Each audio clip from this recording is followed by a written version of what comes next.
Hello and welcome to Arvos with Harvo. Hope everyone out there has been doing well. We're going to review books read in April, and I spent half of April in China. So some of these were read on holiday, on high-speed rail, on planes and trains, and all sorts of different circumstances, amidst visiting friends and family as well. So it's been a really joyful month, and it's paired with some weirdly sad books. I also tried doing a sort of Chinese theme. Didn't really work. Read two books about Chinese culture. Good enough. But we're gonna start... Good enough. Alright, so 5 here, and then another 2 that were digital. We'll get right started with... To the Lighthouse by Virginia Woolf is the first of the books for this month, and I have a kind of mixed relationship with Virginia Woolf. I really like her. I think The Waves is one of my favorite reads of all time, and I think she is just so incredible at writing about disparate people. So you read different characters and you understand, oh, this is how human beings can be different. The difficulty with her work, though, for me, is that in order to achieve this theme, she ends up writing about very ordinary people and very ordinary situations. Like, it's quite hard for me to explain what the plot of a Virginia Woolf novel is, because it really is just going to be 1 or 2 sentences, and it's not going to capture why it's so significant. And that's the issue that I have with To the Lighthouse, which is about a family's vacation to this coastal region of England, and there's a lighthouse, and they want to go there, or at least the mother of the children wants to go there. It is the Ramsay family, and Mrs. Ramsay is, for most of the text, the main character. She is married to a philosopher, and so she has to contend with his quite brooding and introverted job, while she's also trying to manage the household, take care of the 3 children they have, and also to entertain for the friends that have come along with them on this trip to this holiday house. And so one of the earlier pieces of conflict is that she cooks this roast, or cooks like dinner for everyone, and it becomes this exploration of feminine domesticity in this historical period, where Mrs. Ramsay has this real crisis of what her role in society is. Is she going to play the exact role that she has to as the wife of this academic, or is there anything really out there? And this crisis is really internalized, so we get descriptions of just incredibly everyday conversations and moments, but really we feel these constraints on Mrs. Ramsay very clearly. And core to this is the metaphor of going to the lighthouse. One of the children, James, is really excited about going to go see this lighthouse. And of course, with modernist novels, the lighthouse is not really a lighthouse. Well, it is, but it's also something. It's also like clearly metaphorical for something. And the fun of reading this book is to try and theorize ultimately, what is it trying to say? It's not going to be so clear about the argument that it's trying to make, but it is going to make you feel the sense of discomfort and impropriety almost. And midway through the book, things do change as well. So if you have read the book, there are more dynamics to it. It's not just a holiday. It's not just a conversation. It is always going to be this slow, and it's not really compelling unless you're a very cerebral and introspective kind of person. And I also didn't love it quite as much as either Mrs. Dalloway or The Waves, but I also think that this one is a lot more accessible because you're in this holiday area. You have a smaller cast of characters, and you have a much more consistent set of themes and values, whereas the other 2 novels I've described, I think the difficulty arises with actually figuring out what's going on. This book, the difficulty is more about holding attention when the actual story is not that interesting. But if you do manage to get into the characters' heads, then it is really fun, and I really enjoyed it. I would give it a 4 out of 5. I didn't think it was so impossibly difficult as some people say that Virginia Woolf can be, but you do kind of need to know what you're looking for. Or at least that was my experience, is that once I understood what Woolf is trying to do with this kind of storytelling, then I enjoyed the book a lot more. I also find Woolf difficult because she's writing from the perspective of somebody who has servants just kind of around the house, and that really affects the way that you view the world, certainly. There are moments where I notice these help, like servant hired help characters, and they're just kind of glossed over. They're just kind of like a fixture. They're part of the surroundings, and it confounds me to think of another human being like that, because I really don't have anything like that in my own life. Times have changed. That's something that I had to think about too. Book number 2, The Joy Luck Club. I did not think I would like this book because it is one of the seminal books of Asian American literature. It's one of the first ones that got published and got really famous around America and around the world, by Amy Tan. It is about 8 Asian American women, so 4 mothers and 4 daughters, and collectively they meet for this kind of mahjong game and discussion group called the Joy Luck Club. But really what it is 16 stories that are quite personal, and so each one relates to an element of one of these 8 characters, their relationships, their migration stories, and the way that they relate to their daughters and the people around them. I was a bit resistant to reading this at first because I think I've heard criticisms about this book as being possibly a bit Orientalist, and I kind of see that, but I don't really mind it as much. And I think what really carries this book for me so well is that it's just a really well-written story. I love the sentences, I love the characterization. It does so much with really quite little. Like, it's not a exciting story. It's not a massively dramatic story, but it does find these moments to have individual human drama that is really compelling to read. And I think the dialogue is done really, really well. You understand these characters so clearly. And what I really love, is that there's 8 Asian American women, and they're all so different. And I think the risk of writing a story like this would be to talk about a homogenized migrant experience. And this book seems to really want to resist that. We have characters who are of similar ages and have similar stories, and yet the way the story is told really refuses to let the reader go, oh, so this is what the Asian American experience is. Because it's really multifaceted. And it's something that I did not expect going into this book, because I personally, as an Asian Australian, I don't always like reading stories about Asian Australian identities, especially when I can say, you know what, I know this already. You know, I think that's probably the biggest indictment that I can give. And it makes this disparity between what other people who might not be of Asian background are saying about a book and what I think about a book. It makes me feel like a hater sometimes. And so I'm very glad to say that I am not a hater of this one. I do really like it. I give it a 4 out of 5. I think it's presented really well. I love, too, that it's this historical document about what it means to be Asian American in the 80s and 90s. Because now, the younger characters, so the characters who are teenagers in this book, are now probably like in their 40s and 50s with teenagers of their own. And so life goes on. Like, it's cool. I really enjoy it. I enjoyed it a lot more than I thought I would, and I would give it a 4 out of 5. Book number 3, The Broken Shore by Peter Temple. So when I was doing my creative writing course, I picked crime writing as the style that I would focus my dissertation on. And so eventually I stumbled on Peter Temple as a Australian author who straddles the line between crime writing and literary fiction. His previous novel, Truth, won the Miles Franklin Award, which is probably the most prestigious award for literary fiction in Australia. And yet he is really respected as a crime writer. And The Broken Shore, I think, does some really, really interesting things with these two genres.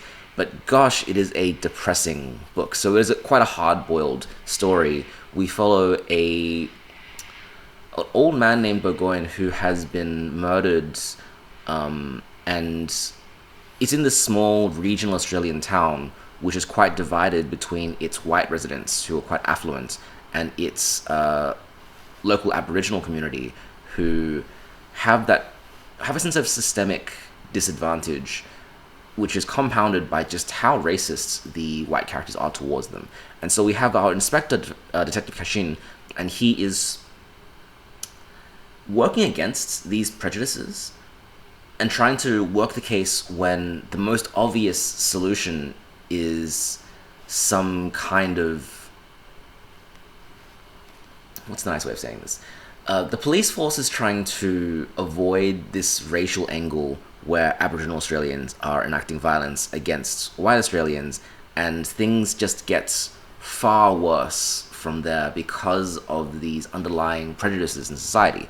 And Detective Kashin is working against that, but he's got his own troubled background. He has a lot of trauma from previous police events that haven't really worked well, and he is one person fighting against what is quite a broken system that is fueled by racism and is good at covering up the historical injustices of this area. So it is mostly quite a heavy read about prejudices and social class and of race in Australia. I really admire that it doesn't shy away from all of these things, and it tries its best to be as mature and sobering as it can about this. At the same time, it is very police procedurally kind of thing. So it is about trying to solve this crime, about who committed this murder, and it is about trying to explore the various ways that crime runs through this small town society. It's not so much a book where you're interested in who did it, although it does function that way. I think it functions very straightforwardly as a crime novel, but I enjoy it a lot more as a literary novel. I think it's much more important for that dimension. It is sad, though, and it is stylized in a way that is not the most accessible to me, which makes me wonder kind of who's this really for? What purpose does this serve, aside from being quite a successful aesthetic product? Who would I really give this to? And I don't really know how to answer that question. I appreciated a lot of things about it, but it also really colored my world in this grey wash of hopelessness for a lot of the time. I would give it a 3 out of 5. I think it's a very successful novel. It can be a bit difficult to get into because it does have that noirish, hard-boiled writing style that is really devoid of a lot of emotional affect. And so even when there are things here that should be very powerful and should be very thrilling, it feels like the punch is being pulled to focus more on the clandestine aspects of the story. So it's interesting. I think it's very valuable amongst the Australian crime and literary landscape. I would give this one a 3 out of 5.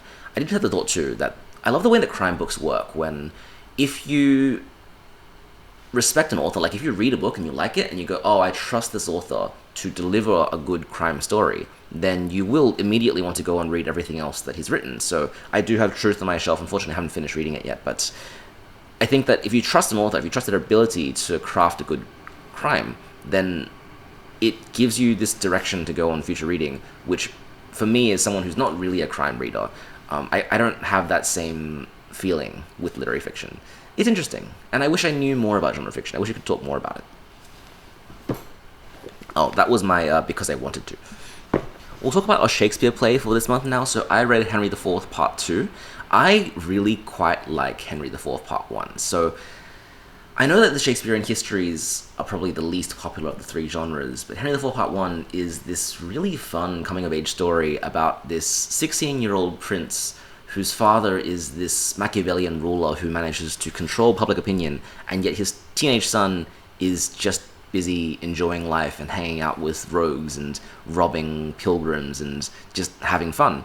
And so Henry IV Part 1 sees this transformation of this princely character to actually reveal that he's misbehaving for a purpose. He is creating this sense of distrust in the population in order to reform and be more loved for it, rather than if he was just good to begin with. And so it's this really knife's edge balance, because there is a rebellious landowner named Hotspur who is making a challenge for the throne, effectively. And the challenge in Henry IV Part 1, the main plot is Prince Hal is his name, how is he going to redeem himself, and how he's going to change public opinion, and can he actually walk the walk in addition to talking the talk? Is he going to fight well? Is he going to embody values of being a good king well?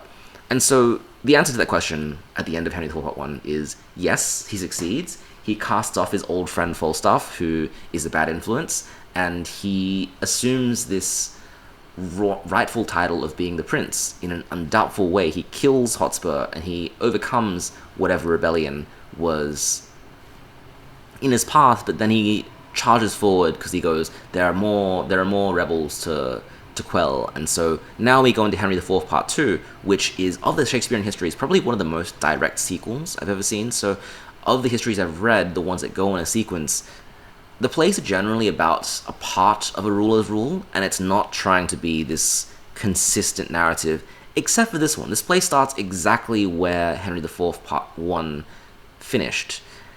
And it's just kind of the same thing. It's really kind of underwhelming in that sense, because all of the plot conflicts that happened in Henry IV Part 1 already are still happening here. So we still have the prince who is hanging around with Poins, who is one of the old thieves.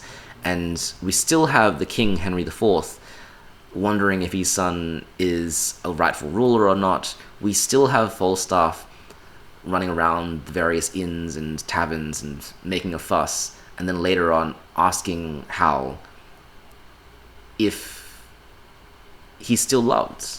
And that conflict has already been played out. So what are we doing here? What are we watching this play for?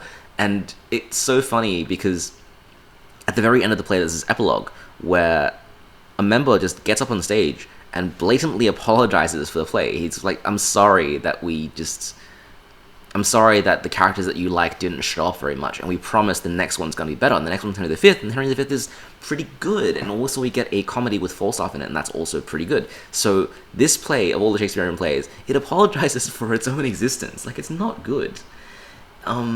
I really wouldn't recommend reading it. I know that the Henry IV plays are in a sequence, goes Part 1, Part 2, and Henry V, starts with Richard II. And now, having read this play, I've read the whole four. So Richard II is a really funny, kind of worthwhile play. Henry IV Part 1 is my favorite, of course. Henry IV Part 2, you could skip this, honestly. You could just read Henry V immediately afterwards, and you don't miss out on anything. And all I want to say is that it's so funny watching Shakespeare in real time kind of grapple with detractors. You get the sense that in some of his earlier plays, you have scenes that are so meta-theatrical because he's trying to address what his audience wants from him. And here we have, it's almost like Shakespeare's going like, fine, I give up. I'm going to give you what you want. It's so funny to me. But no, don't read this one. Oh, it's a 2 out of 5. The Famished Road by Ben Okri is the book prize winner that I'm going to read this month, and I love that it won the Booker Prize, but I understand why it's such a divisive novel. So the premise of this is we are in a unnamed African nation. The author's background is Nigerian, and there are some clues that this story takes place in Nigeria, but it's quite overt in not naming where it's from. We have a protagonist who's kind of like a spirit boy. His name's Azaro, and he keeps being born. This is in the prologue of the story. He keeps being born and then passing away and returning back to the spirit world as a child. And then one of these cycles, he decides, no, I'm going to stay. I'm going to stick it out. I'm going to live in this world, this human world, with my mother and father who have been grieving so many times because they've lost so many children. I'm going to live it out. I'm going to see what things are like. And so we follow the upbringing of this spirit child in this compound, in this African nation. And we start to meet various figures in the compound. We meet Madame Koto, who owns a bar and serves wine and soup to people that come by. We follow the mother and father, the father being this renowned and retired boxer. And so he thinks about making a living for the family, working in various circumstances, and also becoming this prize fighter and earning money that way. We also have the arrival of democracy in this area. We have two parties that are vying for power by trying to convince the people to vote for them. And they're very blatantly, so one's just called the party for the rich, and one's just called the party for the poor. And it's a pretty fun exploration of kind of populist tactics and government spending and socialist organizing.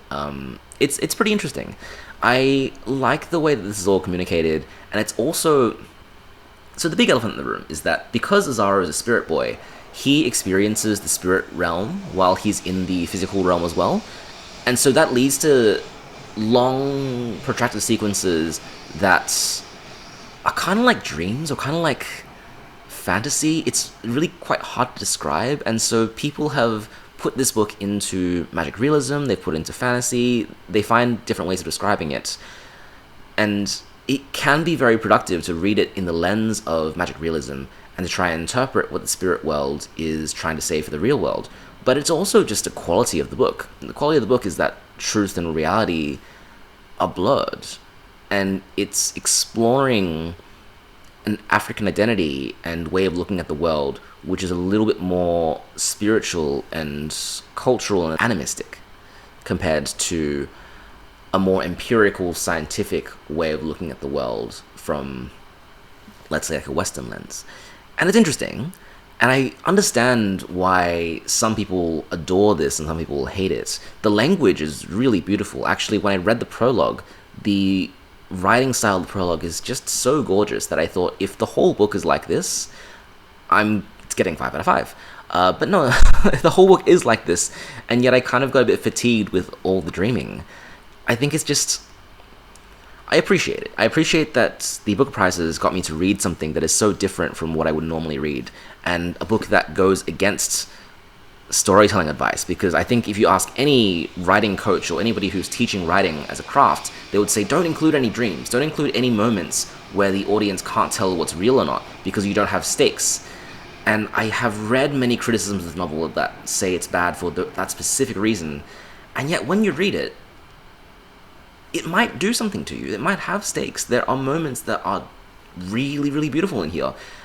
The thing that holds it back for me is just that it's very long. It's 500 pages, and not every moment here is beautiful to me. And there's a lot of repeated scenes that sometimes I'd be reading a scene and I would think, oh, it's kind of like what we saw the last time. And for a book about spirituality and about dream worlds where everything's really possible, I was surprised at how much I had this feeling of repetition. And I understand that it's probably a stylistic choice and reason for this. The Famished is, I think, Ben Okri's 7th or 6th novel. He's been writing for a long time since, and yet he's also very young. I like it. I do. I have a lot of good things to say about it, and also I think it's a very deserving book to win the prize because it will trigger conversation in a way that some of the other prize winners that I've read just kind of don't. So I do appreciate that. I do appreciate this, and I think that it is definitely a worthwhile read. It is a challenging read. It's a 3 out of 5 for me. But there are some really, really great scenes in here that I think if the whole novel was just that, and was a whole lot shorter, then it might be a 5 out of 5. There's some really beautiful things in here. Second last, this is my something spooky. The Wasp Factory by Iain Banks is a book that is known for being disturbing, and I didn't really know that much about it going into it. It is disturbing. It's about a young boy. He's 16 years old, and he has killed 3 people in various circumstances, and the descriptions of these murders are often quite gruesome, but also, because it's written in first person, it's kind of delighting in that sense of violence and killing.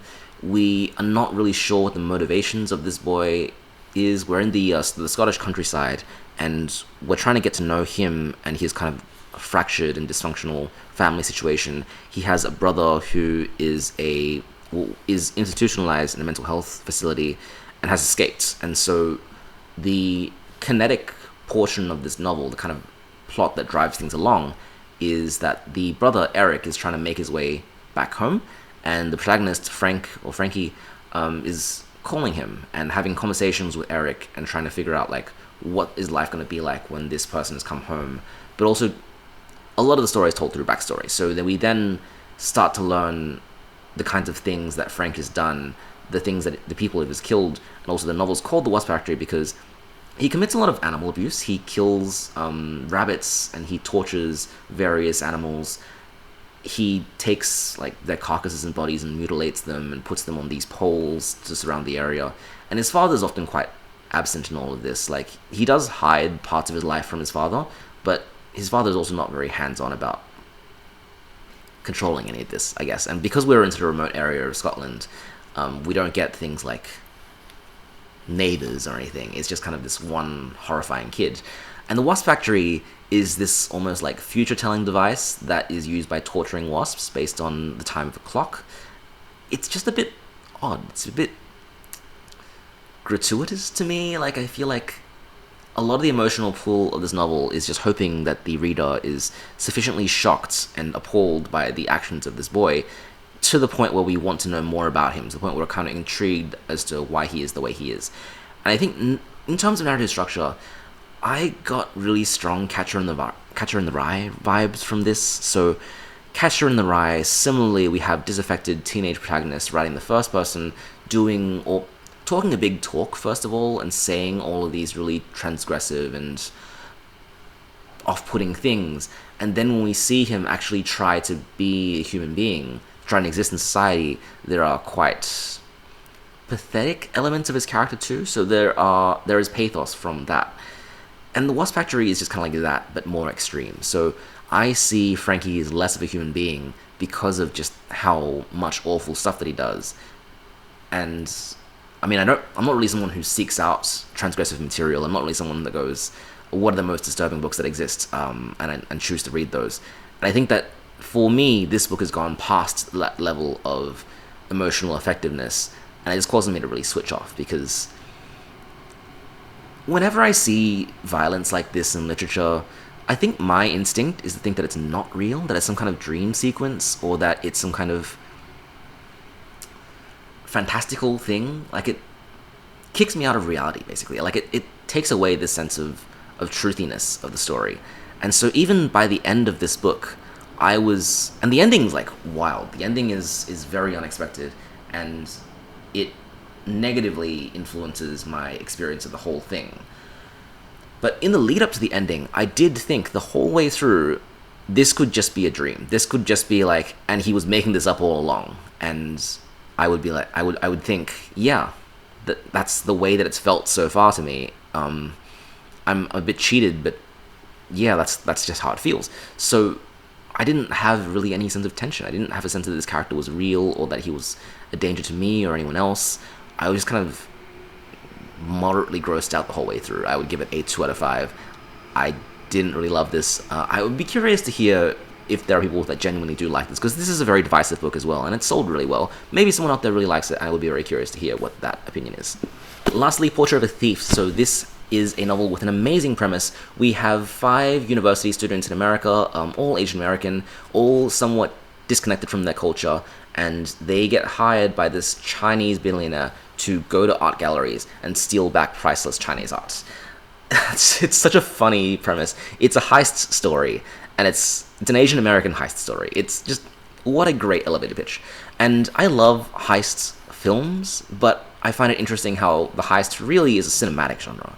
It works really well in the space of a 2-hour film, because we have characters, we're introduced to them, everyone has kind of their roles and archetypes, so it's really kind of easy to get a sense of who someone is and what their role, the story is going to be. And then we watch this heist play out, we see the plan in action, we understand what needs to happen, and of course the plan doesn't quite go to plan, and some things go wrong, and then we have to adapt and improvise, and of course the heist pulls off in the end, and it's a very satisfying experience. Portrait of the Thief unfortunately doesn't provide that to me. So what I was so struck by across this book's plot, which features multiple art heists, is that the heists themselves aren't really a center point. They're almost kind of glossed over. They feel like almost kind of like an afterthought. It's just so weird, because isn't it interesting to walk through a museum and figure out what are the plans of entry and exit, and how to get this art that is in kind of high security and try and get away from it without being caught.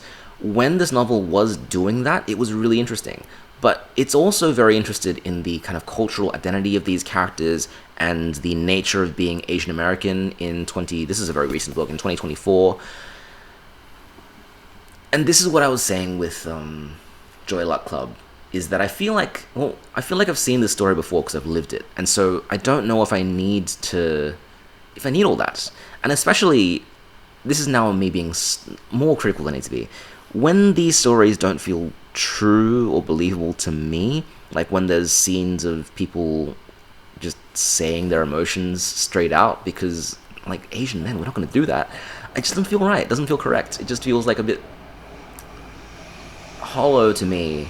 And any depth that I would have liked to learn in this novel about art and history and Chinese culture and all of that, it just didn't feel like it was deep enough. And so I couldn't really enjoy this novel on the cultural angle, and I also couldn't really enjoy this novel on the heist angle, because it just wasn't that much of it. it's not a short book. It's 360 pages, and yet it was a bit lacking on both the things that I really wanted out of it. And I wonder if that's the curse of having such a great premise to start with, that the promise just wasn't really lived up to in my mind.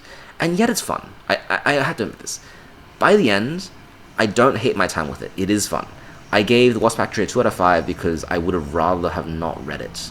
And yet this one, I am glad to have read it. It's a 3 out of 5. I did enjoy some of the scenes, and yet there are also some lines that made me kind of frown a little bit. It's very much not a perfect novel, and it's a debut. I feel really mean being critical about debuts. It's good. It is ambitious, and I don't think it fully realizes the two spheres that it's trying to do. And I think there's a lot to be learned from this novel for those who are interested in writing. I feel like, because I'm working on my own piece right now, I'm learning many lessons about how to structure a story from what I like and what I dislike from this novel. And I don't regret it. It is a 3 out of 5. If the premise interests you, I think it's such a fascinating conversation piece. To read it and then to think, am I satisfied by this or dissatisfied, and why is that the case? I think that's what makes this worthwhile for me. But can I name a better heist novel? If I wanted a heist story, I'd probably watch a movie. That's where I sit with that. Okay, and that's the 7 books of April. I am cheating a little bit because I did finish the last 2 in May, May 1 and May 2 respectively. So it eats me a little bit into this month's time. I'm not really sure how I'm going to do, but all my Booker Prize choices for this year are all really long. So I just want to read. I just want to keep reading. I want to read more. I want to finish things. My mood is a lot better after that holiday. So there are things that I'm looking forward to, and I'm very keen to be able to share that. So thank you for joining. I will see you next time.